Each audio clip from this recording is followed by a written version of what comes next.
Students, we start a new topic today, that is development of yoga and its streams. In last class, we've already discussed about history of yoga and various philosophical concepts of yoga, and this topic is in continuation of that. The contents and the objective of this topic is introduction, role of yoga in self-development, role of yoga in shaping attitude, thinking and behavior, role of yoga in motivation and excellence in life, various streams of yoga, and conclusion. Introduction. Yoga makes our life enjoyable. There is no domain of life where yoga is not relevant.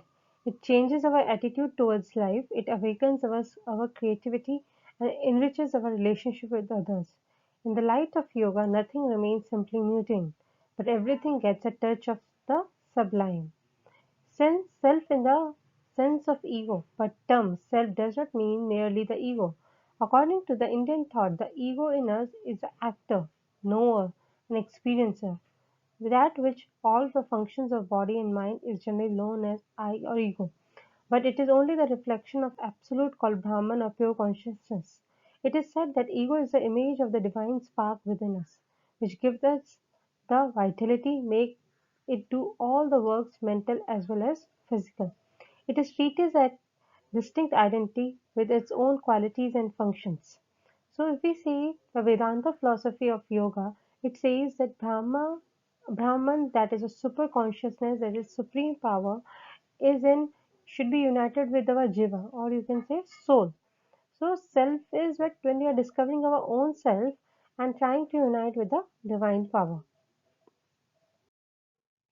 So now we'll see role of yoga in self-development. Yoga in the development of self can play an important role. Through the dynamic asanas, pranayama and meditation, the body, the mind, the vital force, intellect are properly nurtured with the results in healthy development. So when yoga asanas, pranayama, meditation you do, they give your mind and body and intellect a proper nutrition and further result into the healthy development of body. It enhances self-esteem, self-confidence and self-respect. Yoga is actually a systematic and properly arranged, regulated way of life. Yoga is useful in involving ourselves in day-to-day activities like studies, relationship with other members of the society, success at workplace, and maintenance of our health. Our attitude, thinking, and behavior all reflect our sense of self. Yoga is very helpful in shaping our attitudes, thinking, and behavior. So, role of yoga in attitude, thinking, and behavior. So, how does yoga help in attitude, thinking, and behavior? Is it let us not complain about our environment. So, as per yoga, we should not never complain about our environment. Every one of us is gifted in some way or the other. Let us find our own gift. It may not be academic excellence, it may be social or other type of intelligence. Let us have a goal and take steps to move towards it. The yogic techniques makes our body, mind and intellect strong. We become competent to take decisions. So always with yoga what happens is our academic intelligence rises as we are able to make correct decisions and decide what is good for us and what is bad for us, and it makes our body, mind and intellect strong. So we are competent enough to take good decisions and should not blame about our environment for the same. Second is let us train the body first. Yoga asanas shake our lethargy and idleness. They bring fresh vigor to the body. They free us from tensions and diseases so that we can focus our attention totally on our goal. Let us take care of our food. Let us avoid eating very less or eating unnecessarily. Select the food that agrees with us and brings harmony in our body. Rest and proper sleep is also necessary to keep our body fit. So we should always keep our body first, as healthy mind dwells in a healthy body. So if body is fit, your mind will be also fit, and that will be helping in shaping the attitude, thinking, and behavior. It also tells us to train our intellect. If we don't give challenging work to our intellect, it will be rested. It loses its capacity to do mighty things. In fact, we do not use our brain to fullest extent. If the brain does not get enough exercise, it gets tired easily, seeing dreams and exerting all our energies to fulfill them with our intellect strong. Let us teach our intellect by taking wise decisions and stay firm with our decisions. Okay, so always train your intellect, always train your mind. And with yoga, you are getting more oxygenation. With pranayama, with meditation, concentration is being developed. Yoga asanas give vitalize, energizes body. Further helps in taking decisions and firming with your decisions. It train your mind. Self education is important in yoga. If we train our mind to be strong, it will be strong. Let's avoid self pity because it makes us weak. Let us avoid all kinds of negative thoughts like envy, jealousy, narrow mindedness. And there is no person or no thing in the world without whom or without which is impossible for us to live. Nothing is indispensable. So remember that nothing is indispensable, and we should always train our mind to be strong. And that self-education which comes with the yoga, because it's a way of life, the discipline comes, we are able to train our mind, and by training our mind, intellect, body, and not complaining in the environment which is surrounding us, we help in shaping our attitude, thinking, and behavior, and which is good for our society and self and society. The role of yoga in motivation and excellence in life. One of the definitions in yoga in Gita is yoga karmashu kaushalam. Yoga is excellence in action. Excellence in action does not mean without motivation. With single purposeness of life, they ultimately achieve their goal. And this is yoga. This harshness all your energies in particular direction, keeping your instruments, that is your body, mind, and intellect ready and sharp to be work undertaken. So with our body, our with the yoga, our body, mind, and intellect are ready and sharp for the works which are given to us. And whatever we make a resolution to ourselves, whatever we do, it will be of excellent quality if it is done with proper yoga technique. Even a poet has said, heights that the great men reached and kept were not achieved in a single flight. When their companions slept, strove upward in the night. So if you want to achieve some dream, you need to work overnight in the night's what is a night's lamp. So and all the heights then you will be achieving. So all the great men are there. They have achieved all this height because they have always strived towards it in achieving their goal. So coming on to the first stream of yoga, that is your Raj Yoga. Raj Yoga is the science of controlling the ever volatile mind.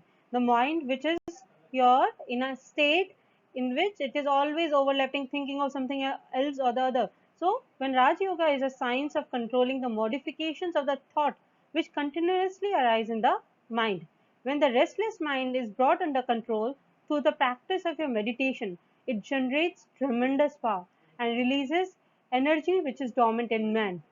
This scientific approach, practical guidelines, and wonderful techniques of controlling mind are immensely beneficial to the seekers of truth. The eighth part, the Ashtanga Yoga, is a royal way for an attainment of this spiritual enlightenment. So what are these eight parts?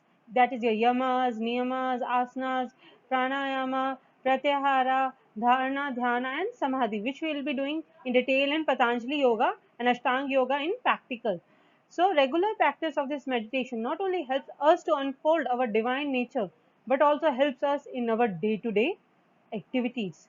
It improves our clarity of thinking, the power of discrimination, efficiency in work, capacity to take decisions, mental strength, and vigor, which is very essential to accomplish desired goal in life.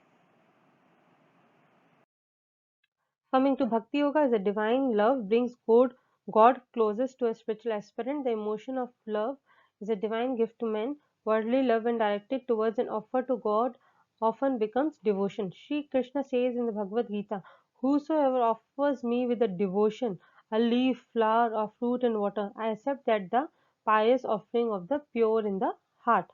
One attains knowledge as well as vision of God by cultivating a proper longing for Him. In Narad Bhakti Sutras, Narad had mentioned 11 types of such moods. The gopis of Vrindavan and Mirabai practiced Madhur Bhava.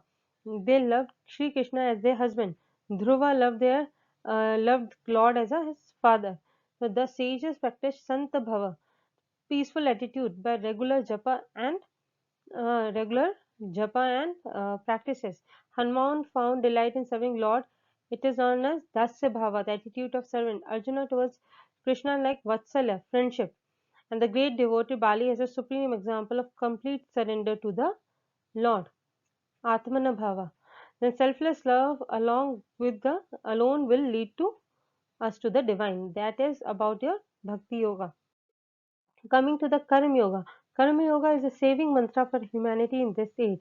Sri Krishna says in the Gita, devoted to each his own duty, man attains his highest perfection.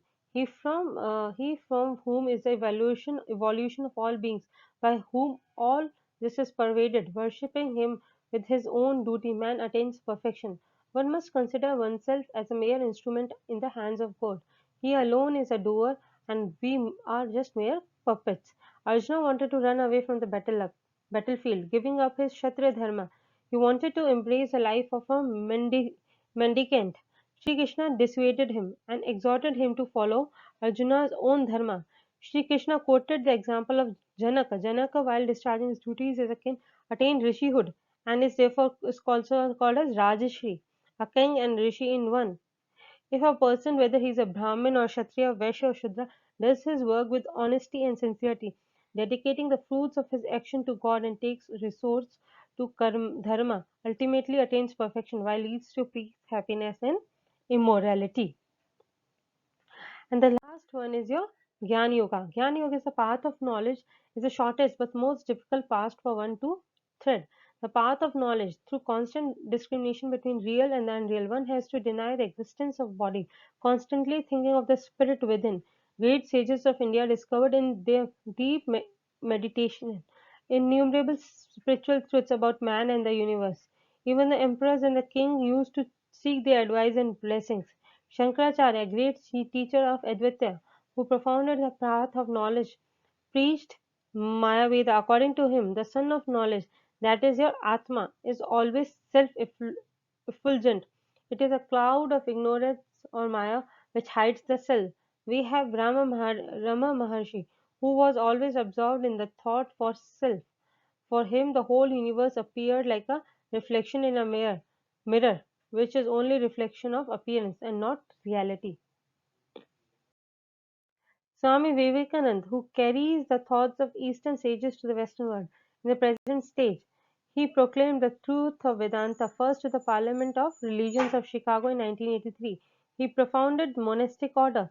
The Rama Krishna Mutt and the Ramakrishna Mission is the name of the Gurudeva for the spread of message of Sanatan Dharma throughout the world.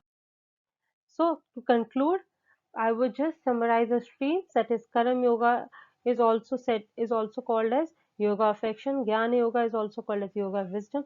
Bhakti Yoga is also called as Yoga of Devotion. Raj Yoga can also be called as Yoga of Physical and Mental Control. So whatever the stream chosen for the yoga, ultimately it results into a self-development and spiritual enlightenment.